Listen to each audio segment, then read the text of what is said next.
as your host, Braden Dembowski. Steroids and hormones are becoming an increasingly important issue in our food. In this episode of Braden the Food Guy, we will be looking at the effects that these substances can have on the human body.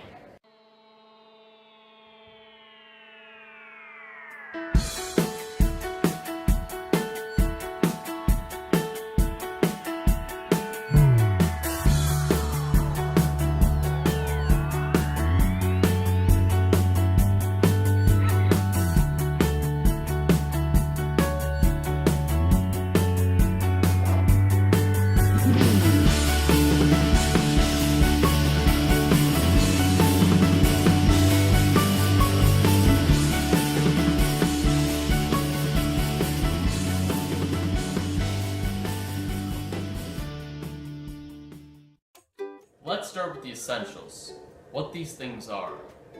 Steroids are basically any substance that helps build muscle. Obviously, Anthony doesn't use these. Another thing is that steroids aren't actually different from hormones. Steroids are actually hormones in most cases. From now on, we'll refer to these as hormonal steroids. These are the class of steroids that we'll be dealing with in this video. Hormones are basically a substance produced by animals that serve various functions in our body. Some examples of hormonal steroids that we use every day include testosterone and estrogen. Another hormone worth mentioning is the bovine growth hormone. It increases the amount of milk produced by cows with more than enough of it. Steroids and hormones aren't used very often in plants, but are used all the time in farmed animals. Examples being chicken, cows, even beef cattle. The question commonly asked is, why give our farm animals steroids and hormones in the first place? Why do farmers give their animals what is essentially a drug?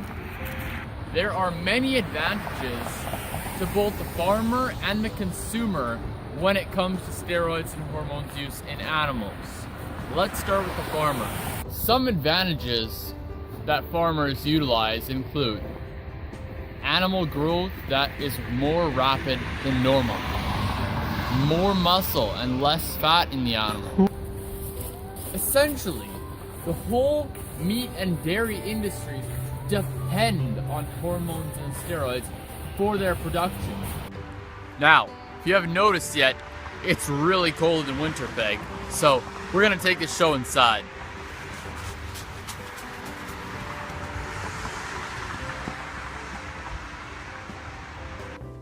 Now, you consumers are probably thinking, what's in it for us? Because of the lower cost of raising the animal, consumers can buy the meat at a lower price. Well, hormones can actually increase the shelf life of a product. So if you bought a piece of meat today, you can still enjoy it later.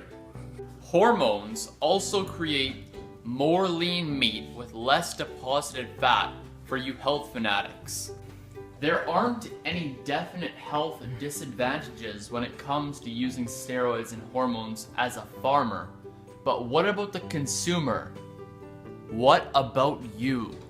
Dun dun dun! Well, there aren't any definite health disadvantages that can come from eating beef that has been treated with hormones and steroids.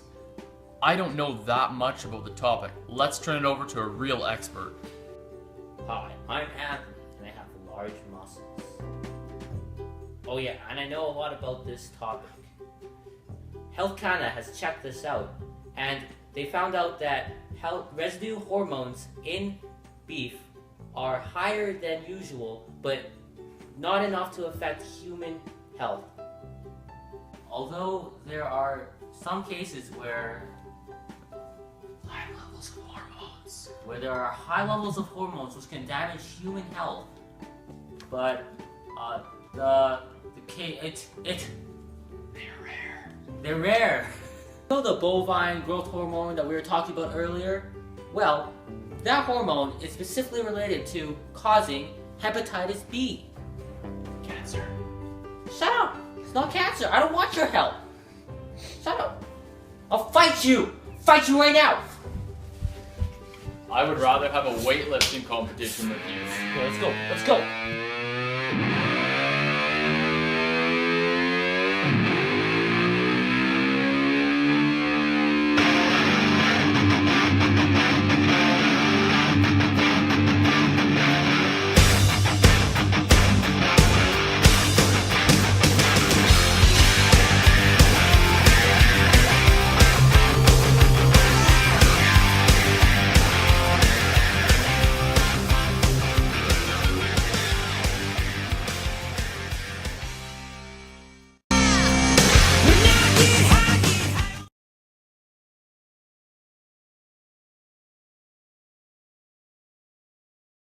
And that's why we don't usually allow guests to be on the show. Now, just to clarify, it was cancer that is caused by this hormone, not hepatitis B. In conclusion, we can see that there are no definite health risks except for, of course, cancer. But other than that, hormones and steroids are completely usable in our food. Dun dun dun! A&W's recent ad campaign has repeatedly told us the fact that they don't have steroids or hormones.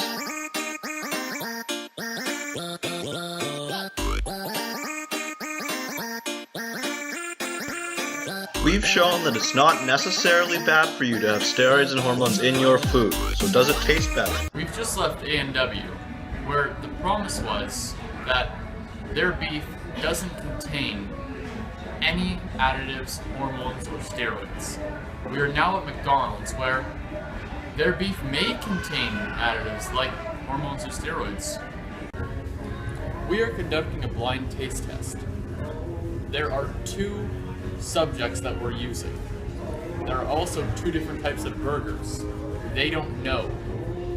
We're gonna see which one tastes better. This is test subject number 1. And those are his burgers. We're gonna see which one he likes better.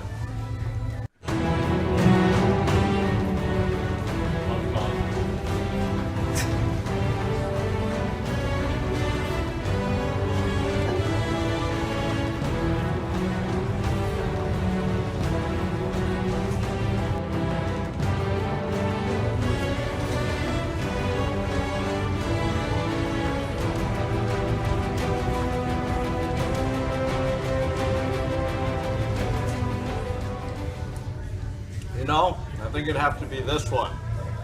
This is test subject number 2.